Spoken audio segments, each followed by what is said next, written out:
Reading with your kids. Hola, ni hao, konnichiwa, assalamu alaikum, shalom, mahaba, ciao, bonjour, namaste, jumbo, bienvenidos, hello, welcome to Reading with Your Kids. We are beaming out to the entire planet from the beautiful and book-loving neighborhood of Reedville, the loveliest neighborhood in all of Boston. Every episode, we travel the globe through the power of books, meeting wonderful authors and discovering stories that bring people together, no matter where they live. So fasten your imagination seatbelt, open up your heart, and get ready to explore another fantastic world of reading and family fun. Hey, help us spread the word about the show by letting all of your family and friends know that they can hear us on the WREB AM/FM 24/7 radio network, and they can find us on the iHeartRadio app, on Spotify, Apple Podcasts, Good Pods, Amazon Music, Podcast Addict, Audible, CastBox, Player FM, YouTube. Wherever you find your favorite shows, you can find Reading with Your Kids. We are celebrating the start of Black History Month with some really wonderful guests. First up, Ebony Lynn Mudd is here to celebrate Just Like Tina, inspired by the life of Tina Turner. And later in the show, we'll be taking a listen back to a great conversation we had with Candace Oaken, celebrating Joseph the Great and the Great Migration. Hey, my friends, you know one of my favorite parts of the day is story time. There's just something magical about snuggling up with your kids, opening a great book, and escaping into an adventure together. And let me tell you, that moment becomes even more magical when you're curled up in the softest, coziest bedding you've ever felt. That's why I'm so excited that CozyEarth.com is supporting Reading with Your Kids. Their bamboo sheets, comforters, and pajamas are unbelievably soft, naturally breathable, and temperature regulating, which means no more sweaty nights or chilly toes. Right now, Cozy Earth is offering Reading with Your Kids listeners an unbelievable and exclusive 41% off their entire site. That's right, you heard me right, 41% off. So go ahead, create your own cozy reading nook, wrap yourself and your kids up in something comfy, grab your favorite bedtime book, and turn story time into the best part of your day. Head on over to CozyEarth.com and use the promo code READ at checkout to save 41%. That's CozyEarth.com, promo code READ. This episode of Reading with Your Kids is sponsored by Ramble Office. You know, before I tell you about Ramble Office, let me tell you about what travel used to look like for me. When I take the Reading with Your Kids studio on the road, it was like a lot. I had one box for the mixer, another case for microphones, a satchel for my laptop, cables everywhere. And I always felt like I was forgetting something. That's why Ramble Office really clicked with me. Ramble takes everything I used to juggle, tech gear, personal stuff, and puts it into one smart, great-looking unit that's designed to be a mobile office, not just luggage. Everything has a place. Everything stays protected. And when you get to where you're going, you're ready to work. Instead of digging through bags or repacking your life every time you move, Ramble keeps your setup organized and ready to deploy. Travel days stop being chaos and start being productive. It's sleek, modern, built for people whose work doesn't stop just because they're on the move. And if your job follows you, whether that's podcasting, teaching, consulting, or creating, Ramble is worth a look. Go to RambleOfficeAnywhere.com, all one word, RambleOfficeAnywhere.com. Use the promo code READ, R-E-A-D, and receive 5% off any product. It's exclusive for Reading with Your Kids listeners. Check it out today, RambleOfficeAnywhere.com, promo code READ. Join us right now from beautiful North Carolina, where they're hoping for snow. I never thought I'd say that. Our guest is here today to celebrate her debut picture book. It's called Just Like Tina, inspired by the life of Tina Turner. Please welcome to the show, Ebony Lynn Mudd. Hey, Ebony, how are you? Hello. Yes, send all the good snow vibes our way down here, Charlotte, North Carolina. But I'm good. I'm so excited to be here. Thanks so much for having me. You're very, very welcome. Well, the thing I just saw on social media was that you guys could get between 18 and 25 inches of snow. That ain't gonna melt in a couple of days. Here's the thing. North Carolina mountains might get that. Okay. Charlotte, I don't know if we'll get that. But you know what? Maybe since that's in the forecast, we'll get snow that's fluffy because we're just hoping to build a snowman. Okay. And, we just don't want that ice. Normally we get just like a block of ice on the road, which is not fun for anybody. Mm-hmm. So, yeah, I'll take like a third of that Okay. so that we can make a snowman. My beautiful wife's cousin came up from Puerto Rico when she was a kid. She was like 14 or 15, and she was dying to see snow, and it just hadn't snowed yet. So, but there's a very tiny ski slope by our house, a couple of miles from our house. So we went up there, and she got to slide down on man-made snow, and that made her happy. That, honestly, same. Like, we live a couple hours from the mountains in North Carolina, so they make their snow there too if they don't have enough. And that makes us happy every year. That's normally as much snow as we get to see. So the fact that it will naturally be falling this weekend is a gift. Yeah. So speaking of gifts, Tina Turner certainly was a gift to all of us, especially folks my age. Boy, what an icon.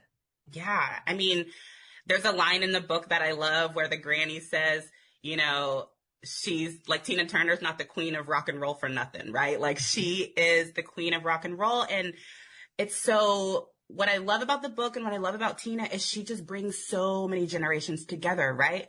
Like, something that inspired the story is we have a record player in my house. I'm team record player. I don't even know if kids know what a record player is anymore, but if it's up to me, they will after, I travel to some schools. Uh-huh. But we have a record player in our house and we play Tina Turner, and my mom lives with us. So my mom will be dancing. I will be dancing. My son, he's 10 years old.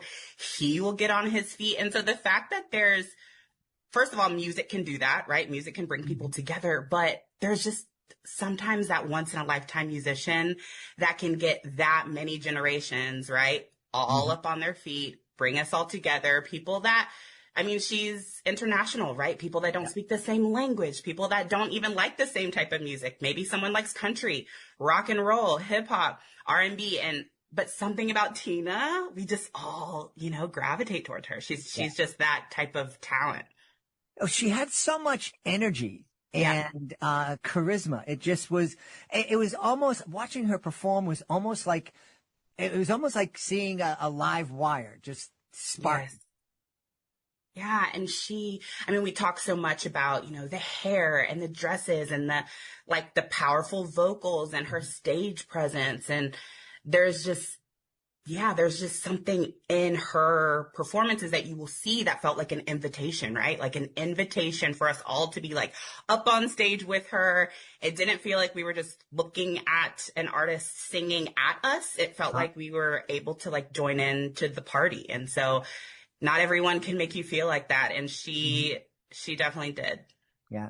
I have to share, when I received the pitch from your publicist to have you on, Ebony, I saw Just Like Tina, and it immediately reminded me, back in 1989, I was working at a school for kids with severe developmental disabilities. I was hoping to be able to make a living performing as a clown and magician, and I convinced that we had to make a disabilities awareness video for the school.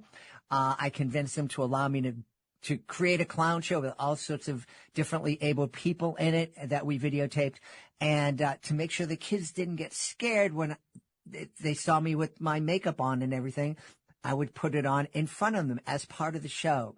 And every time I put that big red lipstick on my lips, I would be finished, and I would just put my hand back and go, just like Tina Turner, and sing her song, "What's Love Got to Do with It, Got to Do with It." And the kids loved it.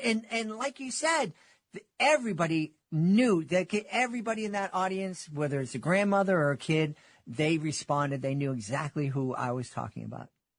Yeah. And I think that's the power of Tina Turner, right? It's just, there's something so iconic about that, about being able to open your mouth, honestly, even step onto the stage and have that type of presence and have that type of light. Mhm. And it's something that I'm really excited for kids to learn about. So it's cool because there's going to be some kids that might have heard of Tina Turner, or some parents or librarians or booksellers or teachers that obviously are fans. And then there's going to be kids that have never heard of Tina, but they've heard of Beyonce or Rihanna or Jennifer Hudson, all people that were inspired by Tina. Like, right? Like, without the Tina Turners of the world, there may not be, some of this modern day music. And so I think it's a question I ask myself is like, what would happen if we didn't teach kids about music legacy, music icons? And as we go into like Black History Month, like Black music legacy and Black music icons. And so I'm really excited about this because we get to introduce her in a fun way through this fictional story and this fictional character of Shay, who's just a Tina fan, and not, because this isn't a typical biography. I think it's going to be a fun way to teach people about who Tina was on the stage, but also off the stage. Yeah. You mentioned off the stage. One of the things that I was one of the things I admired about Tina so much is her strength, in light of her personal, some of the things that she suffered. People know that she suffered from terrible, domestic abuse, when she was coming up, and to be able not only to survive that, but to share it and make that public. And I think she not only inspired singers, but I think she inspired a lot of folks to stand up for themselves and get themselves the support and help and get themselves out of abusive situations. 100%. I mean, you mentioned her surviving, and she survived, she thrived, right, through everything that she went through. And something that, what I really wanted people to know, right? Like, we all know the powerhouse that she is on stage, and that legacy deserves to be honored and talked about. And it certainly is in the book. But my biggest hope was to tell people more about the humanity of Tina, right? Because like you're saying, she was just such a strong person. She was resilient. She was generous. She was, just so many things that like helped her be able to get through, all of the things that she went through, and not just get through them, but like help other people while she was doing it and thrive. And I really think the humanity of Tina is what I'm drawn to so much. And I really think it's what we're all drawn to. And it shines through in her performances and why she's so powerful. Yeah, yeah. Tell me, why did you choose, instead of a typical biography, why did you choose to tell her story in this way? Yeah, so there's two reasons. One reason is that Tina Turner herself was actually in conversation with Penguin Random House about this project prior to me signing on to write it, and prior, obviously, to her passing. And, she had told her story so much in her own words while she was alive that I didn't really feel like I needed to do that again, in a way. And so when she was talking to Penguin, they had a little bit of a vision of what they wanted. And when they brought the project to me, I was able to kind of take that and run with it and create whatever story I wanted. And so for me, it felt the most natural not to just write this like cradle to grave biography about all of the, kind of bullet points, highlights of her life. I really wanted people to feel the spirit and essence of Tina. And that's sometimes hard to do when you're talking about someone's full life and like every little accolade that they've done. I wanted them to feel who she was. And so one of the things we've already talked about is she was someone who could bring families together. Multi-generational love for Tina is something that I think is really special. So starting with this character, Shay, this little super fan. And where does she get it from? She gets it from her granny who loves Tina, and her mom and dad who love Tina, her aunt and uncle who love Tina, and even her little brother and best friends love Tina. And so having that be kind of like where the story is grounded was really important because it communicates the power of Tina without even saying it, right? All these people are attracted to Tina, even though they're so different at different ages. And having it set, during the story, Shay, the main character, wants to be just like Tina, right? And she is just dead set on the perfection of Tina, the hair, the dresses, the moves, the vocals. She needs to be just like her. And Shay is not perfect, which I loved writing. I loved writing a kid who's learning how to be a friend and learning how to be themselves in the world, because that's real. And she has a hard time, allowing her friends to be themselves. She just wants this to be perfect. So she has to go on this journey through the book of learning more about who Tina really was off the stage. She wasn't just the dresses and the hair and the vocals. She was generous and she was kind, and she stood up for others. She paved a way for other Black artists. And as Shay is learning this, her granny's actually teaching her this, right? The kind of the original Tina fan in her family. And as Shay gets to the end of the book, she learns that being just like Tina is really all about being unapologetically yourself, right? Tina was unapologetically herself. Mm-hmm. And so when I realized that was like the message I wanted to send to the world, I asked myself, like, if I could spend 10 minutes talking to kids about Tina Turner, what would I say? And it would be, she brings us all together. She was, I would talk about the humanity of her. I wouldn't just talk about, how powerful she was on stage, because you can see that for yourself. So yeah, I was excited to write a story that communicated that as soon as I knew kind of what I wanted to communicate. And I was just really excited that her husband and her team, the record label and everyone was really on board and trusted me. I mean, that was such an honor, with the direction that I wanted to go with the story. Yeah. We have a lot of authors and aspiring authors on the show. And when you said Penguin came to me about this project, my debut picture book, I'm sure a lot of them are like going, how can I get Penguin to come to me for my debut picture book? Yeah. Okay. So I have a literary agent, which is a way to go if you want to be traditionally published. It was the direction that I decided to take. And Penguin Random House, like I said, they had been working on this project for a bit. It paused when, Tina passed, and then the record label and her husband wanted to continue with the project, and they were looking for a writer, obviously looking for an illustrator as well, which we got the amazing Maruga Coops. She just brings the story to life in such a beautiful way. But my agent was someone they reached out to say, hey, like, this is kind of the project that we have, are looking for a writer. Do you have anyone that might be a good fit? And my agent reached out to me. And the funniest thing about this story is the week before I got this email from my agent of like, hey, there's this Tina Turner project. I don't know much about it, but would you be interested?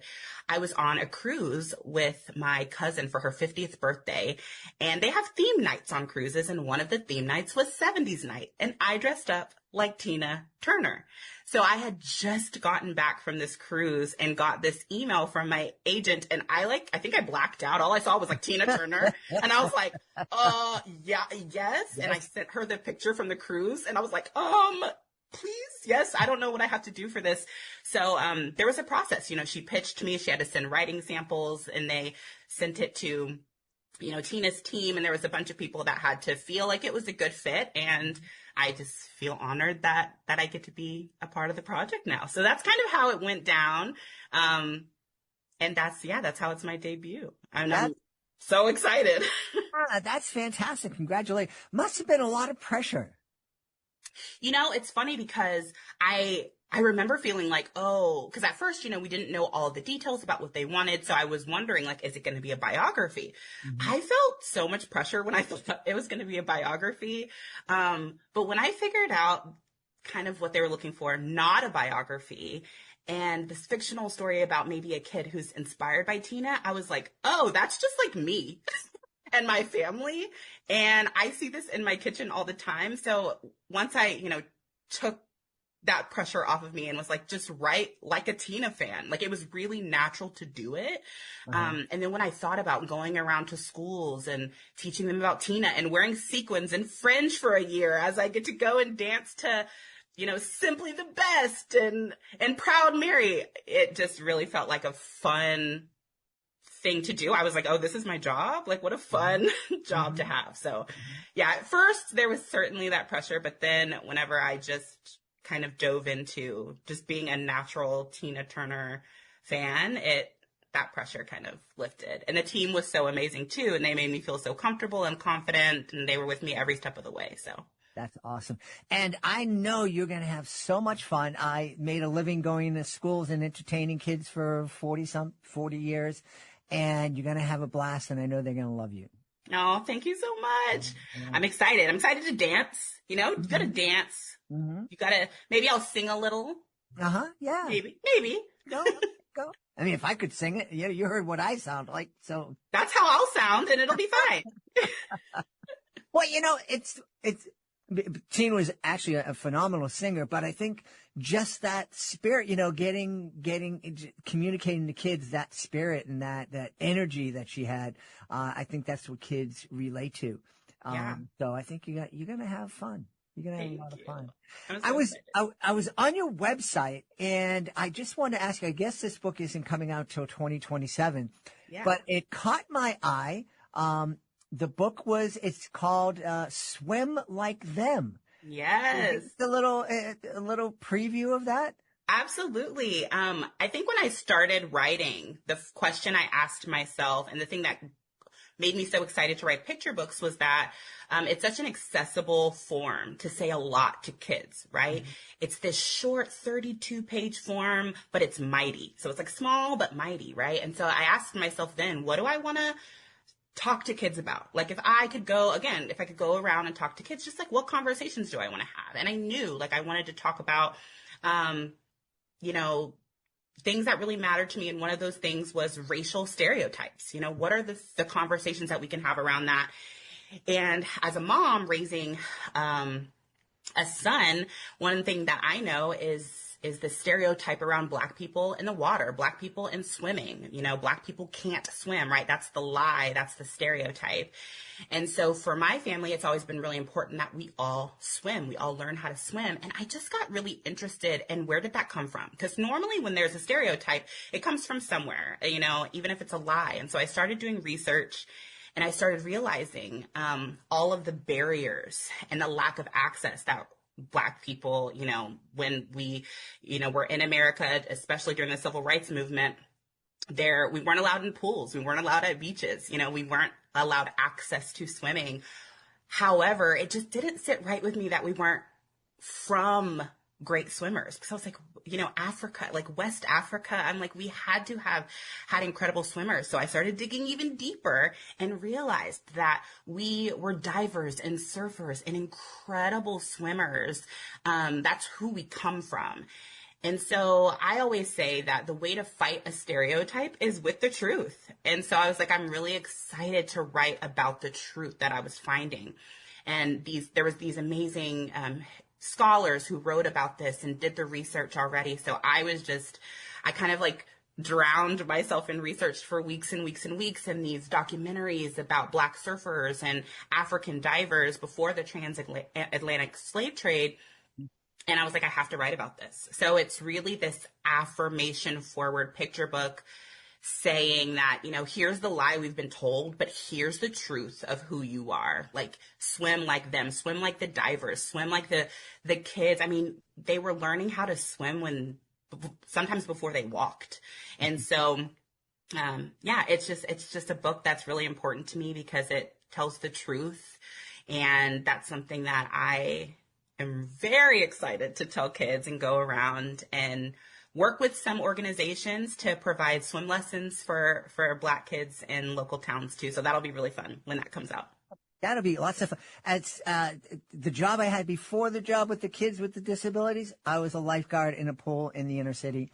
That's amazing. And my best buddy was got me into the job. He was a Black man. He was the lifeguard, and he said, I need someone to help me. And I said, well, I'm not a lifeguard yet. He goes, you can do it.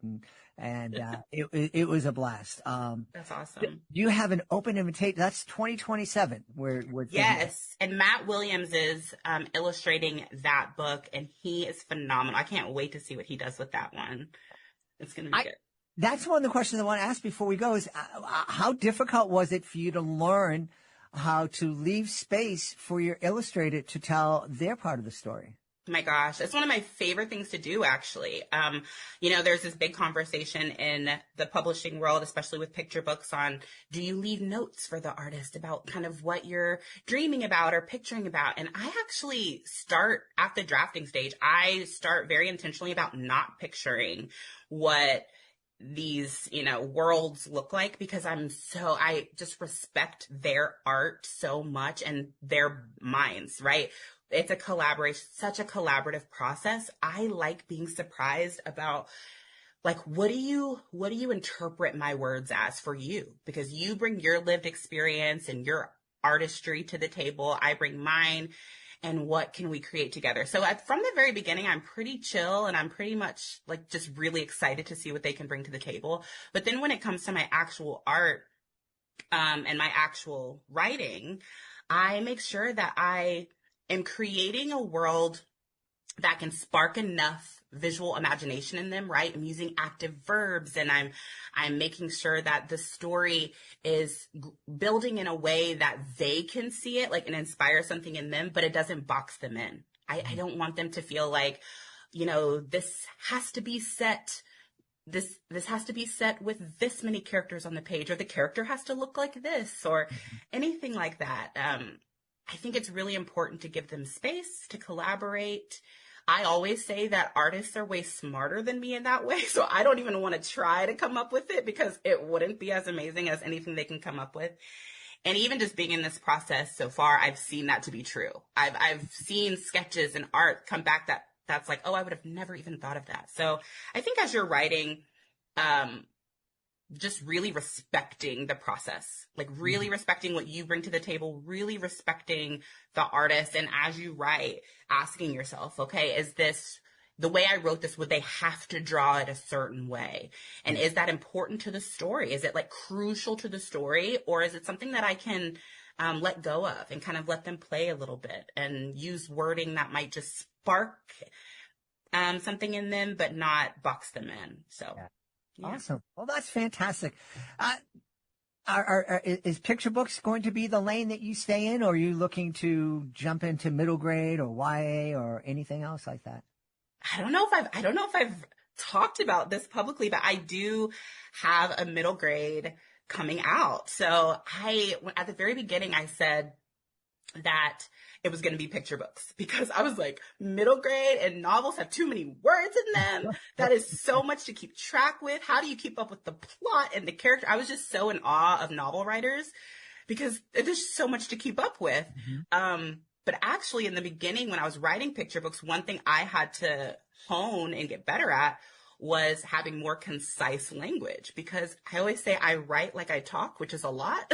So with picture books, you want to be as concise as possible. And so it was more natural, I will say, to write more wordy. But I was just scared of it. I was like, no way, not happening. And then as you fall more in love with the process and you get deeper in and ideas come, you figure it out, you learn. So yeah, I have my first middle grade coming out. I'm hoping to have many more. I don't know what year that's coming out. So maybe you'll be the first to know when I announce that book, for sure. But I can talk about it. But when I know what year it's coming out, I'll let you know for sure. That sounds fantastic. Well, you are welcome. You have an open invitation. Come back and celebrate any book that you have. This has been an awful lot of fun. Let's tell everybody where they can go to find out more about Just Like Tina, inspired by the life of Tina Turner, and find out more about you. Yes, thank you so much. So anyone can find me online on Instagram at Ebony Lynn Mudd. And that's EbonyLynnMudd. And then my website, ebonylynnmudd.com.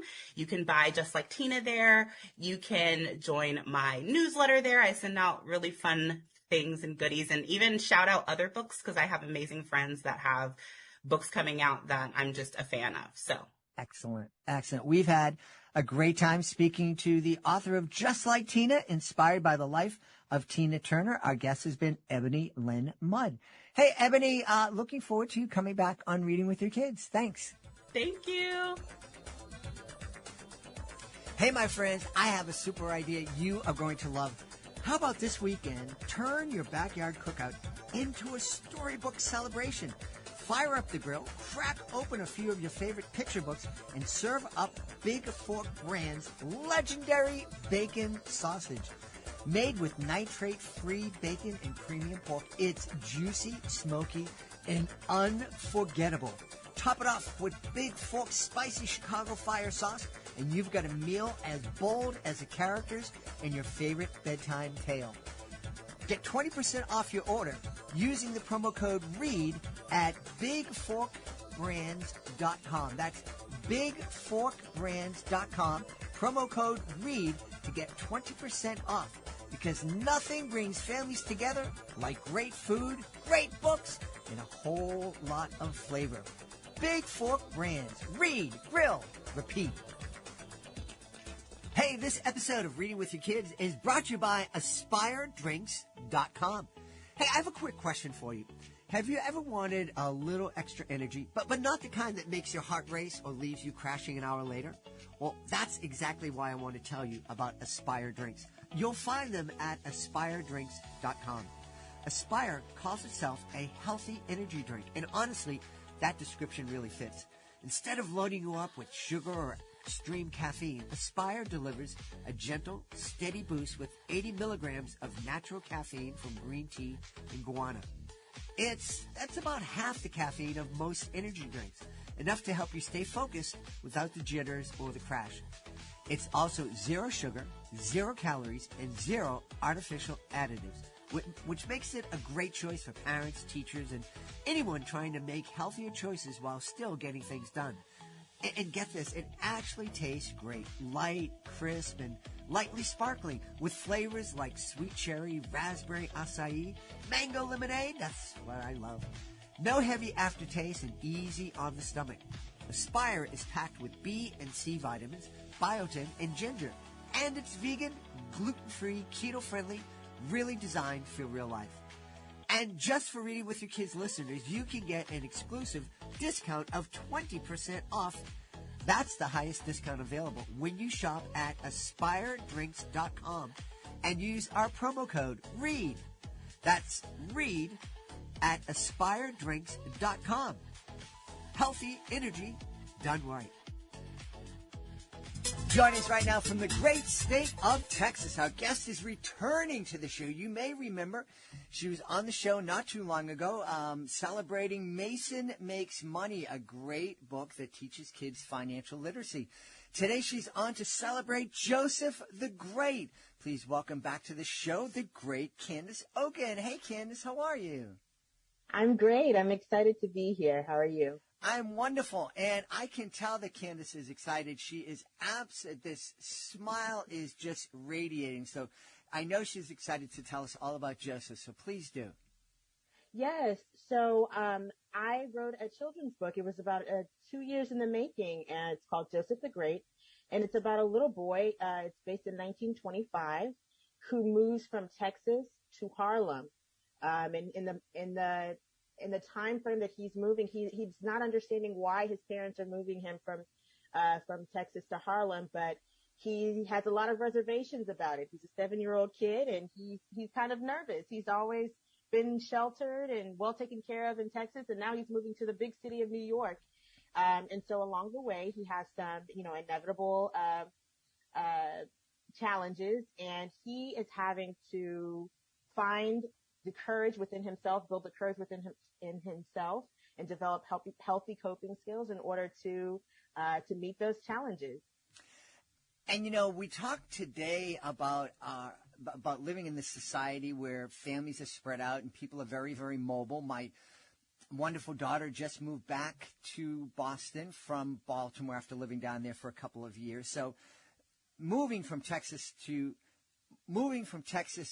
Harlem today would be a big change. I can't imagine what kind of a culture shock met Joseph back in 1925. Yes. And so what he does is he likens himself to a superhero, because in a conversation he had with his father said the way that he got through the Great War, he's a World War I veteran, was to liken himself to a superhero and just build that inner strength so that he could survive and make it home to his family. And so that's what he chooses to do on this journey from Texas to Harlem. Yeah. There were a lot of families at that time making similar treks from the South to places like Harlem and Boston and Chicago.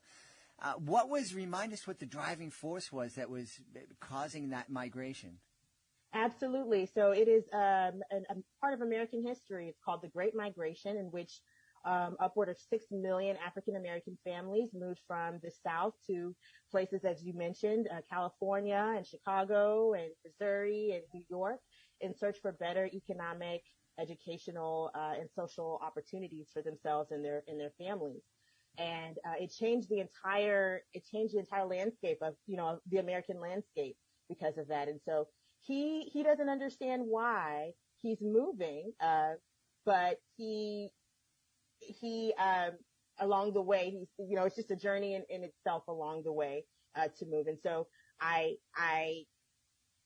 hinged those concepts together so that in addition to trying to teach children about healthy coping skills, they can also learn about, a pivotal time in American history. It really was a really important time in American history. It did change the face of the country and the culture of the country. And it wasn't just because the people doing the migrating were African Americans. They were coming from very rural areas and a very rural culture and moving to these very big, bustling cities. Absolutely. And that's another reason why I kind of wanted to infuse that World War One phrase in there, because with World War One, a lot of people were moving from the South to the agricultural kind of landscape to the cities, and they were building things and manufacturing things in these big factories. So there were a lot of opportunities for folks in the North and in the West, on the West Coast at that time as well. So there's a lot of historical points that I tried to put in there, but you're absolutely. Yeah. So what was it that inspired you to write about this time in history?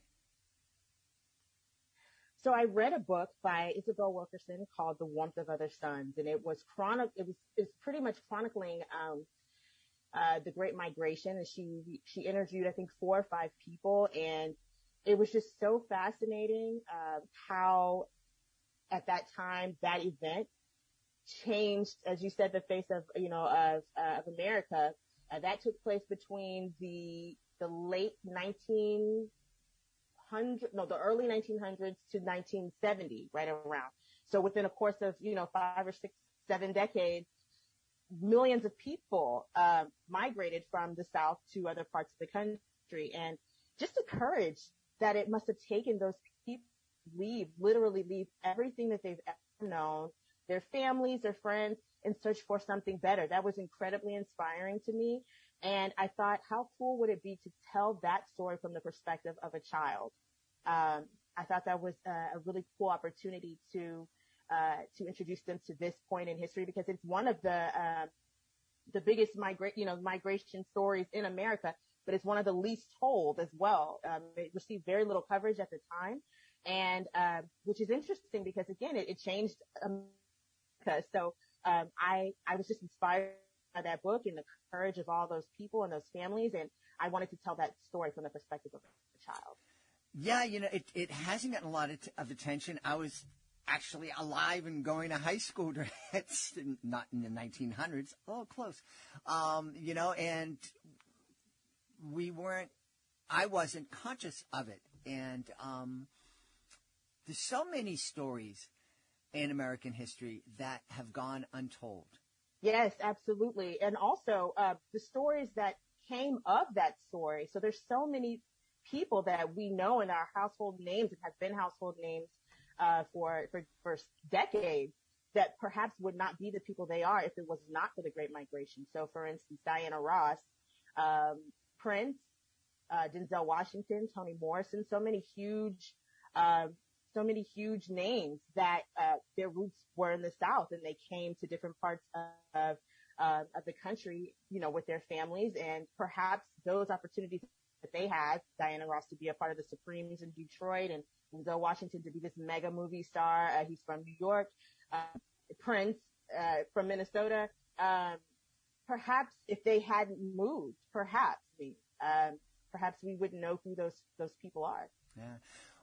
What kind of welcome did the folks who were doing the migration receive when they arrived in New York and Detroit and Chicago?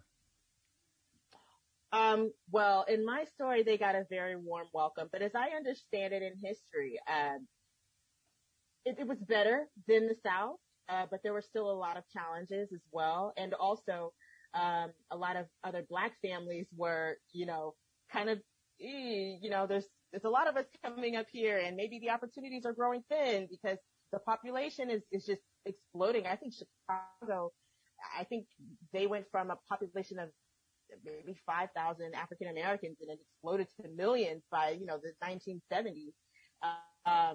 So historically, my understanding is that it was a mixed bag of response. But in my story, Joseph and his family, he has a little sister named Olivia. We call her Livy in the book. And his mom and his dad, they receive a warm welcome, and they become, acclimated, and they live a great life. Yeah. It sounds like there's lots of lessons for kids. Certainly a great opportunity to talk about this part of history, this kind of lost part of history. But it also sounds like in following Joseph's story, kids can kind of learn some skills that they can use to cope with the changes in their lives. What gave you that idea? Because it sounds like you're fusing a history or historical fiction with kind of self-help or kind of mindfulness. What gave you that idea to do that? So our children today are dealing with so much more than what we dealt with as children. Even my generation, we didn't grow up with the internet at all. And the ills that come with the internet, the gift and the curse that is the internet. They have a lot of, they deal with a lot. And as children, they deal with a lot of what they shouldn't have to deal with. And you hear just these dreadful, horrible stories about kids who are doing bad things themselves, because they can't cope, or because perhaps they don't feel like they have. I really want to reach out to those kids, and to reach out to just kids in general, and encourage those healthy self coping mechanisms, and that, the challenges that they face, they will pass, and, just rely on the inner strength that's within them, because they do have it. Yeah. For the parents who are listening, what's a kind of a simple coping skill that we'll learn in Joseph that we could teach our kids? Well, as a writer, I'm going to say writing. I'm going to say journaling. Getting out your feelings and your emotions, and just being honest with yourself. I mean, I feel if you're honest with yourself, you can deal with about anything. Mm-hmm. So, I encourage journaling. I know a lot of folks really like coloring. These adult coloring books, they're just everywhere, right? So those kind of skills, anything that allows you, in my opinion, to go inward and to really explore what it is that you're feeling and understand what it is that you're feeling, will give you a foundation to help you to address those feelings the right way. Mm-hmm. So I encourage journaling. With my own son, I always ask him how he's feeling, because his feelings are important, and I want to make sure that he feels validated. Don't brush off your kids. If your child is saying that they had a bad day, inquire, ask why. That really makes a difference. Give them an outlet, provide an outlet for them, and give them as much support as you can, but also encourage them to go inward. So perhaps it's meditation, and journaling. Those are a couple of the skills that I've personally used, and that have been very helpful for me. That idea of journaling is a really powerful one, and I just want to take this time to second your suggestion. Journaling has been something that I've been doing. I've had different phases, but the current journal that I've been keeping, I started when I became engaged to my beautiful wife over 30 years ago. We're up close to 12,000 pages in it.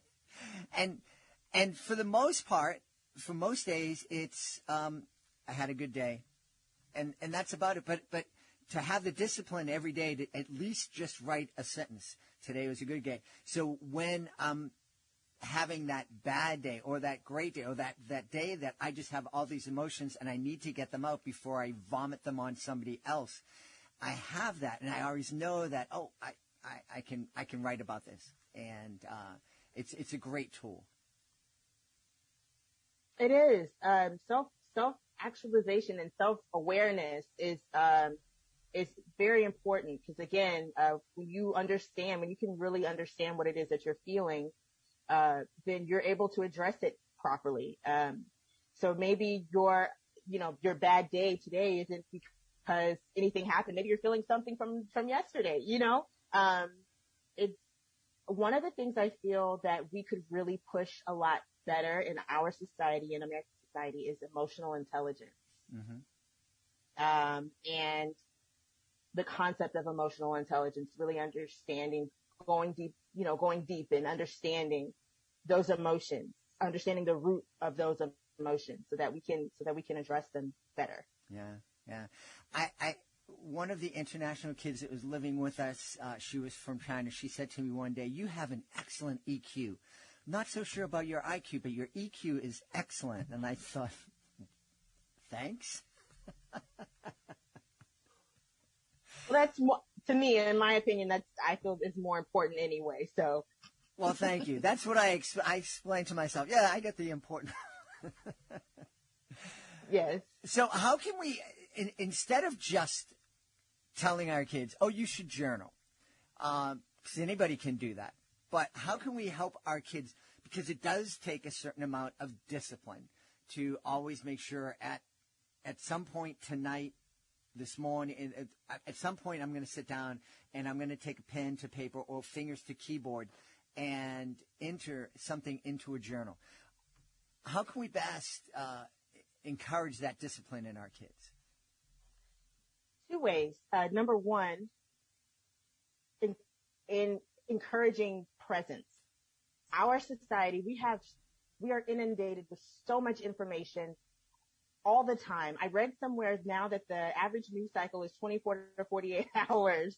So a story runs for 24 hours and it's done and it's on to the next story. We with the internet and we just have so much information, and sometimes it's very hard to be still and to be present, myself included. If we can perhaps practice that, I feel like that journaling and those other concepts will come naturally. And then also normalizing, as a community, emotional intelligence.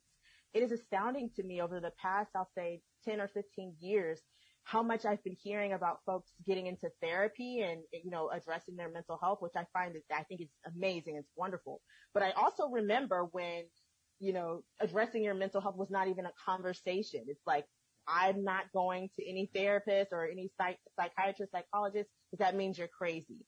But now it seems the stigma has kind of softened, and it seems more like I'm going to go address my mental health, and that's more accepted, widely accepted. And I think that's amazing. I think if we could do that with emotional intelligence as well, with addressing our, emotional health, I think that will encourage folks to address it properly as well, and to not be afraid to address it and to talk about it. Yeah, I think it's so very, very important.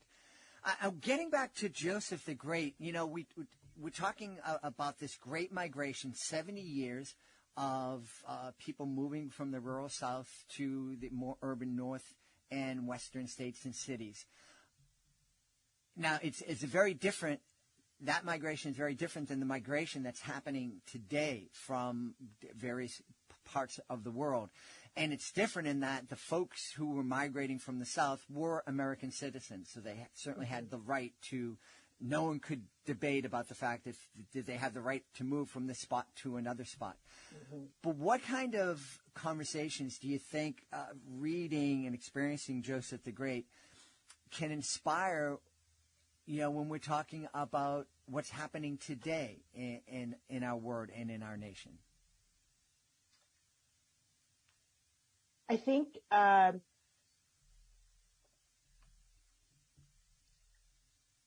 just that aspect of courage and that aspect of perhaps looking at what's around us and being honest about it. Those families looked around them and said, we can't prosper in this environment. We have to go. And I think in a lot of ways, that is what we're seeing. I have been in Texas. Well, I've been in Texas all my life, but I've been in Houston since 2005, and I can't tell you how many people. It's actually kind of out of the ordinary to meet a native Houstonian.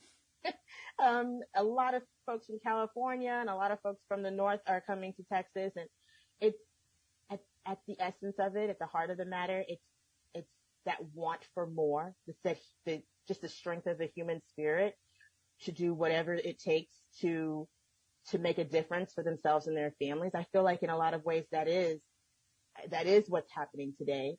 I hope that I love that you brought that up, and I hope that we as a society can see that, because someone has famously said before, those who don't recognize history is doomed to repeat it, something along those lines. So, I think at the heart of the matter, it's just the strength and the courage of the human spirit, which I think is a beautiful thing. Yeah, I agree that the folks who are immigrating here, no matter what side of the argument you're on, you have to understand that the people who are coming here are looking for a better way. They're trying to escape poverty, crime, violence, and they're taking tremendous risks. We had a young woman on the show who at 15 chose to leave El Salvador by herself to come to the United States.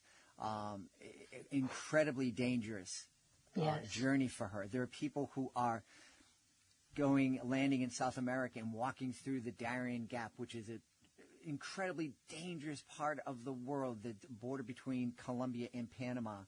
And so many people are dying on that journey. And then they're walking to the United States. And again, no matter how you feel on the issue, you do have to respect the fact that these are human beings.